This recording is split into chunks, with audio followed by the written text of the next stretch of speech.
Hello students, आज की video में हम ओबीजी के रिगार्डिंग मल्टीपल चॉइस क्वेश्चंस के बारे में स्टडी करेंगे।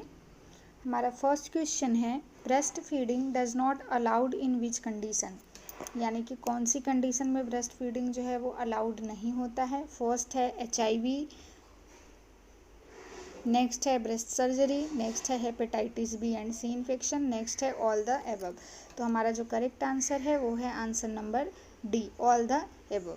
ओके, यानी कि इनमें से किसी भी कंडीशन के अंदर आप जो है ब्रेस्ट फीडिंग को अलाउड नहीं कर सकते हो। नेक्स्ट है question number second, what is the meaning of cervical effacement. Cervical effacement का मतलब क्या होता है।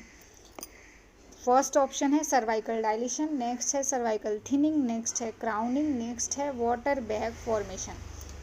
तो देखिए यहाँ पे पूछा जा रहा है बेसिकली सर्वाइकल इफेसमेंट के बारे में। पहला जो ऑप्शन है सर्वाइकल डायलेशन, सर्वाइकल डायलेशन का मतलब होता है सर्विक्स का ओपन हो जाना। ठीक है, इसको हम बोल सकते हैं सर्वाइकल ओपनिंग। ठीक है, सर्वाइकल ओपनिंग, सर्वाइकल डायलेशन को बोलेंगे। नेक्स्ट है cervical thinning.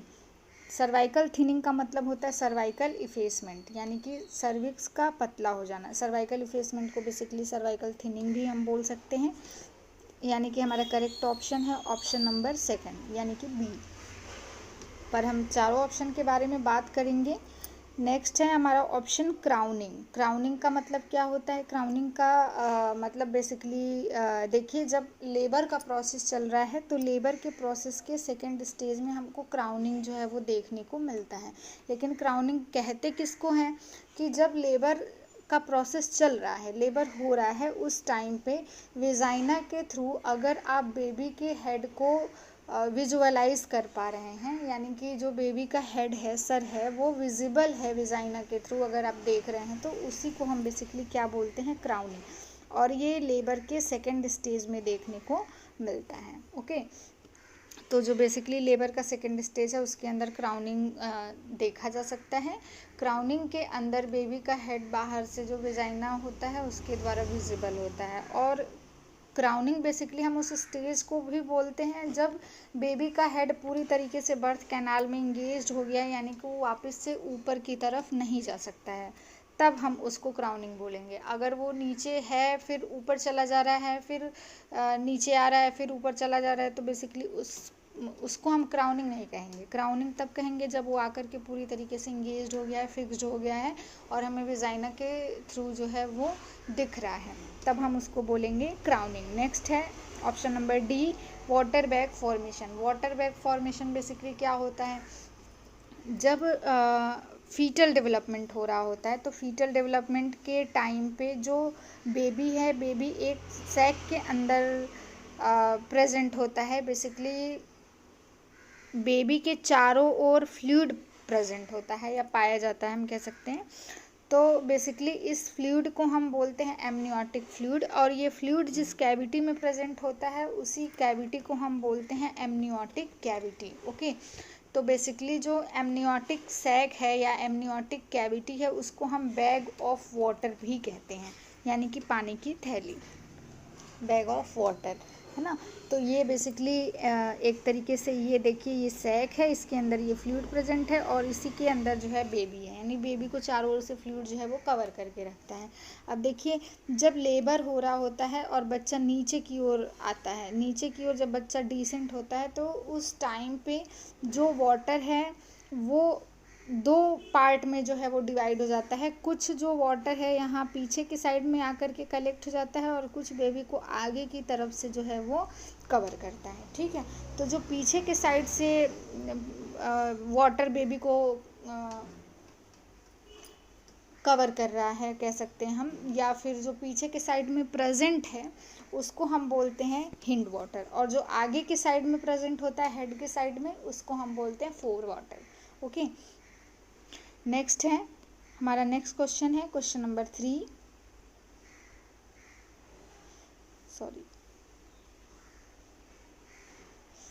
Question number 3, the meaning of dilation is, यानी कि डायलेशन का मतलब क्या होता है। अभी देखिए पीछे वाले स्लाइड में हमने सर्वाइकल इफेसमेंट के बारे में पढ़ा था, तो उसमें 4 ऑप्शन दिए थे, चारों ऑप्शन के बारे में इसीलिए हमने पढ़ा था ताकि आने वाले स्लाइड में आपको उसका आंसर ढूंढने में आसानी हो।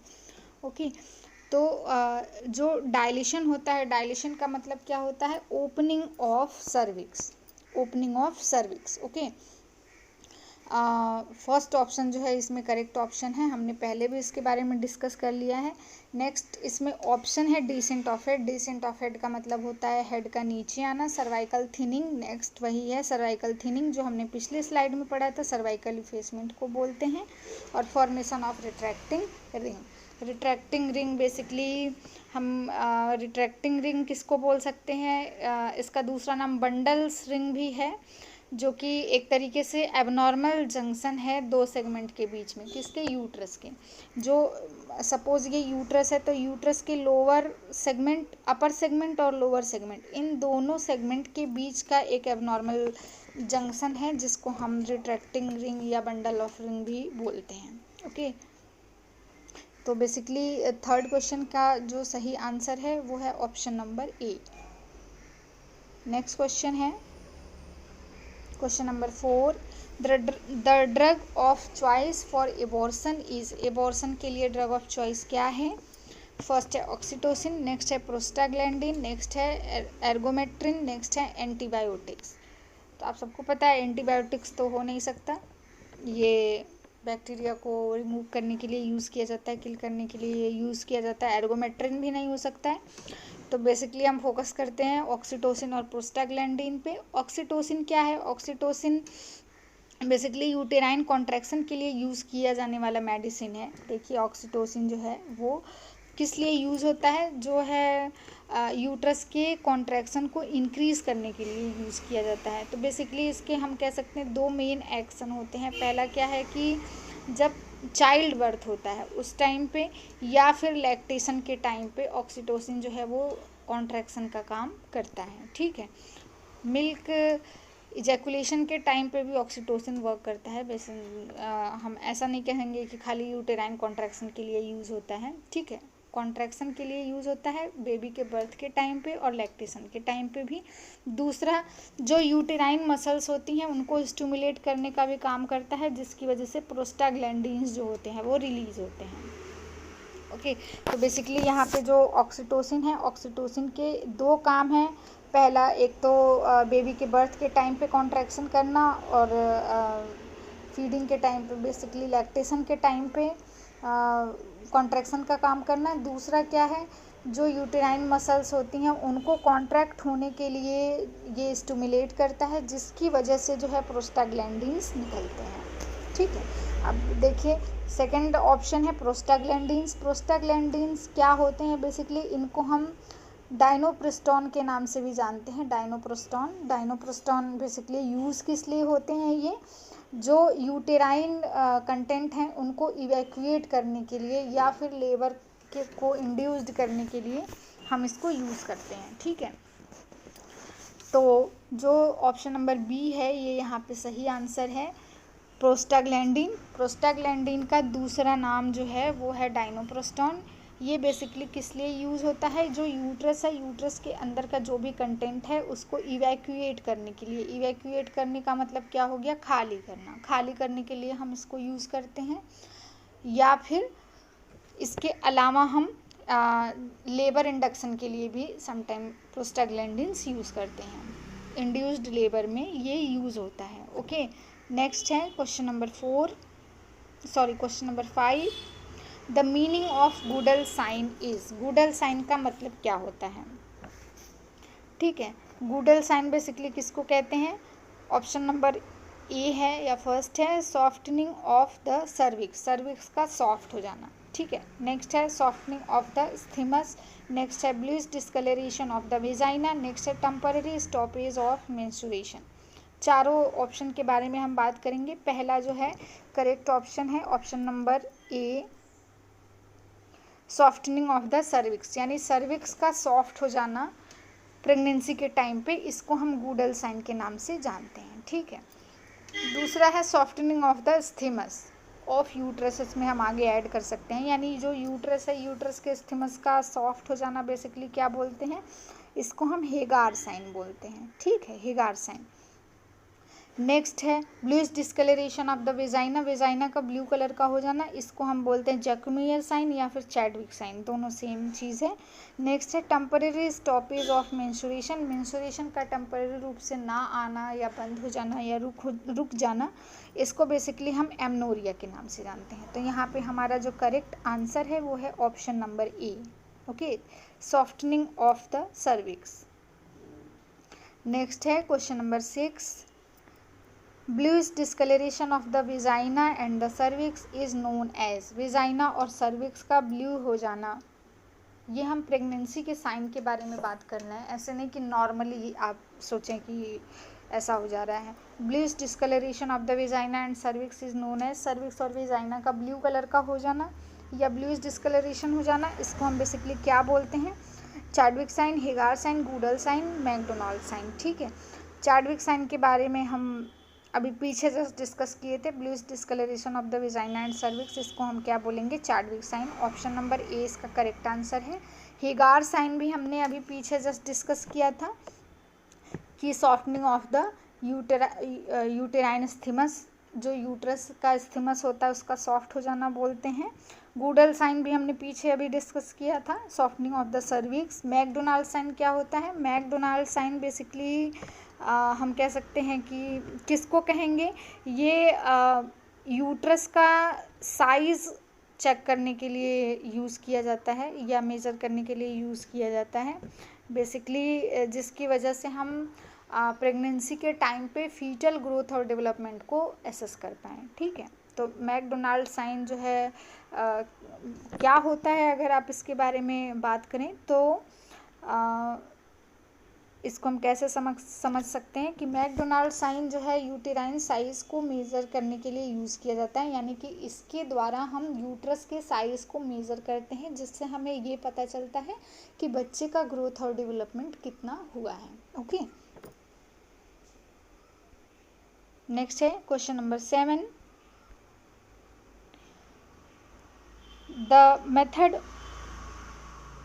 Question number 7, the method of evaluation of cervical dilation, cervical dilation को मेज़र करने का या इवेल्युएट करने का मेथड कौन सा है, ठीक है।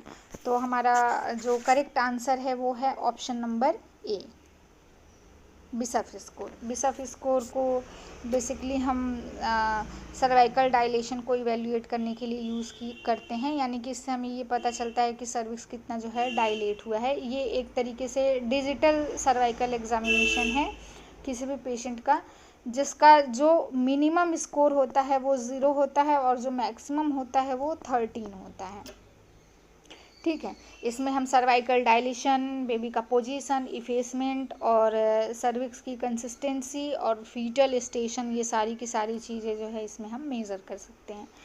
तो हमारा करेक्ट आंसर जो है आंसर नंबर ए है। नेक्स्ट है आपगार स्कोर। आपगार स्कोर सबको पता है, ये न्यूनेटल असेसमेंट के लिए यूज़ किया जाता है after birth of the baby. Newborn जो बेबी होते हैं उनका असेसमेंट करते हैं हम, उनके मतलब नॉर्मल हैं या नहीं, ठीक है। नेक्स्ट है डाउन स्कोर। डाउन स्कोर हम बेसिकली किस लिए यूज़ करते हैं, डाउन स्कोर एक तरीके से हम रेस्पिरेटरी डिस्ट्रेस को चेक करने के लिए यूज़ करते हैं। अगर हमारे पास पल्स ऑक्सीमीटर ना हो या हमारे पास और कोई ऐसा इंस्ट्रूमेंट ना हो जिसकी वजह से हम रेस्पिरेटरी डिस्ट्रेस को मेज़र कर पाएँ, तो हम डाउन स्कोर को यूज़ करते हैं एक अल्टरनेटिव के तौर पे रेस्पिरेटरी डिस्ट्रेस को मेज़र करने के लिए या इवेल्युएट करने के लिए। नेक्स्ट है new Ballard score. New Ballard score जो है वो हम न्यूबॉर्न बेबी का जो है जेस्टेशनल एज को मेज़र करने के लिए यूज़ करते हैं, ठीक है। तो इसमें चूँकि पूछ रहा है कि सर्वाइकल डायलेशन को मेज़र कैसे करेंगे, तो हमारा करेक्ट आंसर जो है वो बिशफ स्कोर है, क्योंकि इसमें न्यू बेलार्ड और आपगार और डाउन स्कोर ये सारे के सारे न्यू बॉर्न बेबी के लिए यूज़ करे जा रहे हैं, यानी कि बच्चा जब बाहर आ गया है तब हम इसको यूज़ कर रहे हैं। इसमें सर्वाइकल मेज़र या सर्वाइकल डायलेशन को हम मेज़र नहीं कर सकते, ठीक है। नेक्स्ट है question number 8. Which sign of pregnancy is used to measure fundal height of the uterus? ठीक है, which sign of pregnancy is used to measure fundal height of the uterus? fundal height, uterus के fundal height को measure करने के लिए हम कौन सा तरीका इसमें से यूज़ करते हैं? पहला है मैकडोनाल्ड साइन, दूसरा है बलूटमेंट, तीसरा है हेगार साइन, नेक्स्ट है चार्डविक साइन। ठीक है, तो अभी हमने पीछे के स्लाइड में जो है डिस्कस किया था, मैकडोनाल्ड साइन बेसिकली जो है यूज़ किया जाता है यूट्रस के साइज़ को मेज़र करने के लिए, जिससे कि हमें ये पता चलता है कि फीटल ग्रोथ और डेवलपमेंट कितना हुआ है। ठीक है, तो यहाँ पे हमारा करेक्ट ऑप्शन जो है वो है option number A, McDonald sign. ना देखिए, इसमें से कौन सा ऐसा साइन है जो फंडल हाइट, यूट्रस जो है यूट्रस के फंडल हाइट को मेज़र करता है? तो मैकडोनाल्ड साइन। और ये हम क्यों करते हैं? बच्चे के ग्रोथ और डेवलपमेंट कितना हुआ है उसके बारे में जानने के लिए। ठीक है, बाकी सारे साइन के बारे में हम पीछे वाले वीडियो में ऑलरेडी, मतलब पीछे वाले स्लाइड में ऑलरेडी बात कर चुके हैं, तो हम यहाँ पे फिर से उसको डिस्कस नहीं करेंगे। नेक्स्ट है question number 9, Pap smear test is used to diagnose. Pap smear test इसमें से किस में यूज़ किया जाता है? तो ऑप्शन नंबर ए यहाँ पे करेक्ट ऑप्शन है, सर्वाइकल कैंसर। सर्वाइकल कैंसर को चेक करने के लिए या डायग्नोज करने के लिए हम पैप स्मीयर टेस्ट को यूज़ करते हैं। ओके, नेक्स्ट है question number 10, which hormone is responsible for ejection of milk? Sorry, यहाँ पे मिल लिखा गया है, मिल्क रहेगा MILK। ठीक है, तो यहाँ पे मिल्क इजेक्शन के लिए कौन सा हार्मोन जो है वो रिस्पॉन्सिबल है? पहला है ऑक्सीटोसिन, नेक्स्ट है प्रोलैक्टिन, नेक्स्ट है एस्ट्रोजन, नेक्स्ट है प्रोजेस्ट्रॉन। हमने पीछे वाले वीडियो में अभी बात किया था कि ऑक्सीटोसिन के 2 काम होते हैं।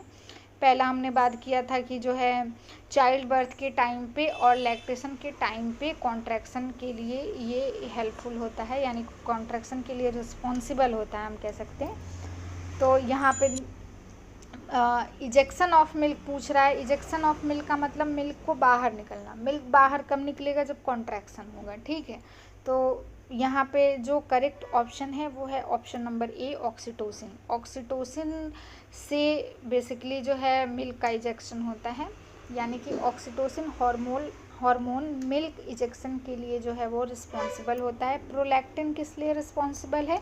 मिल्क फॉर्मेशन के लिए रिस्पॉन्सिबल होता है। प्रोलैक्टिन की वजह से मिल्क का फॉर्मेशन होता है। एस्ट्रोजन और प्रोजेस्ट्रॉन ये दोनों जो है